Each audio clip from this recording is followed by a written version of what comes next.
My name is Delaney. And I'm Kalea. And I'm Hannah. Welcome to the first episode of Girls Rule the World, where we talk about important contributions by the women in history and how we can encourage girls today to keep doing the same. Our first episode will dive into women in coding and technology.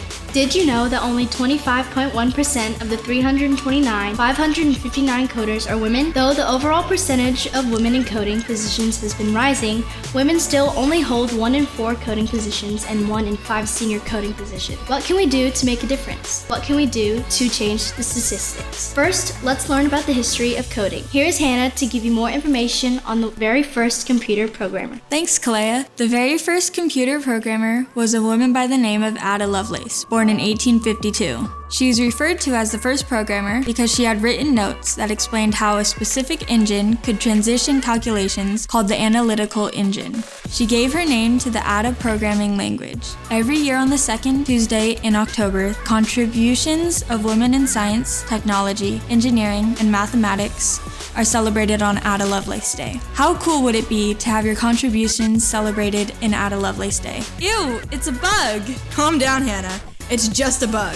Did you know that the first computer bug was an actual real-life bug? Grace Hopper, who was an admiral in the US Navy at the time, was working on a Mark II computer when she discovered a tiny moth that was inside the machine. After the incident was resolved, she recorded her journal and the first actual case of a bug being found. And the rest is history. Grace was a computer pioneer who prompted the COBOL programming language. She also created the first compiler, a computer program that allows the creation of other programming languages that closely resemble written words. Bugs give me the creeps. I wonder if there are bugs in space. Speaking of space, 50 years ago, on July 20th, 1969, US astronaut Neil Armstrong took one giant leap and landed safely on the moon. The one unforgettable moment showed us that what we once thought impossible was now within our reach. The public face of the US space program in the 1960s was male. Many women played essential roles in building the Apollo program and making the moon landing a success. Here are a couple women whose stories deserve to be celebrated. Katherine Johnson. Mathematician Katherine Johnson started working in NASA's Colored Computers Lab in 1953 as an African-American woman working in a predominantly white male environment. Johnson faced persistent discrimination in the workplace, but her brilliance carried her forward. During the Apollo 11 mission, she did all the calculations to enable the mission to take off and splash down successfully. Margaret Hamilton. Hamilton, then the 32-year-old director of the software engineering division of the MIT Instrumentation Laboratory, developed Apollo's onboard flight software and lunar landing machinery. She made the system error-proof and added a program to recognize error messages and forced the computer to prioritize the most important tasks. Thanks, Kalea. I would love to be a part of the Apollo 11 team.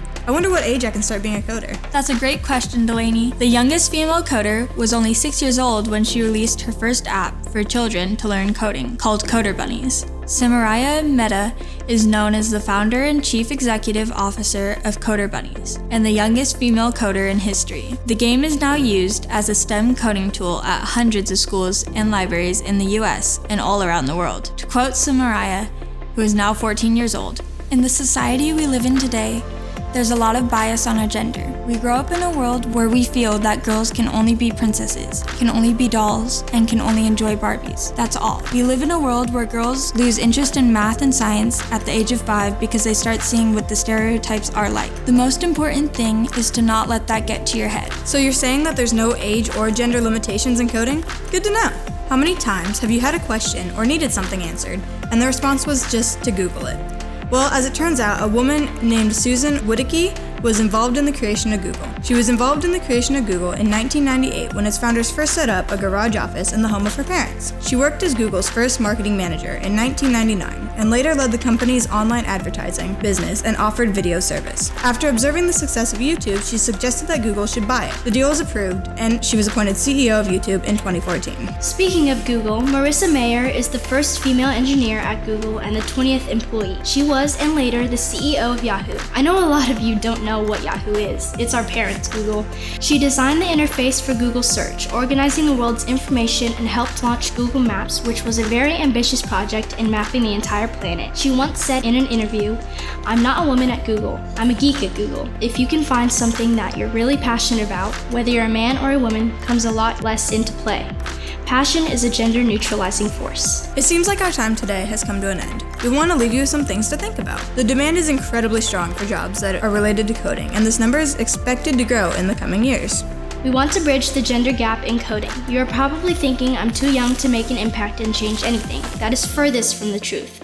Remember Samira, our youngest programmer? You can help by letting girls your age know about coding and invite them to coding events like the Girls Coding Collaboration. You can also join a girls coding clubs to boost awareness that girls and women can code too. That was a lot of information, but we hope that this episode inspired you to do what you're passionate about. It may not be coding, but whatever it is, give it your all. See you next time in Girls Rule the World. Keep coding.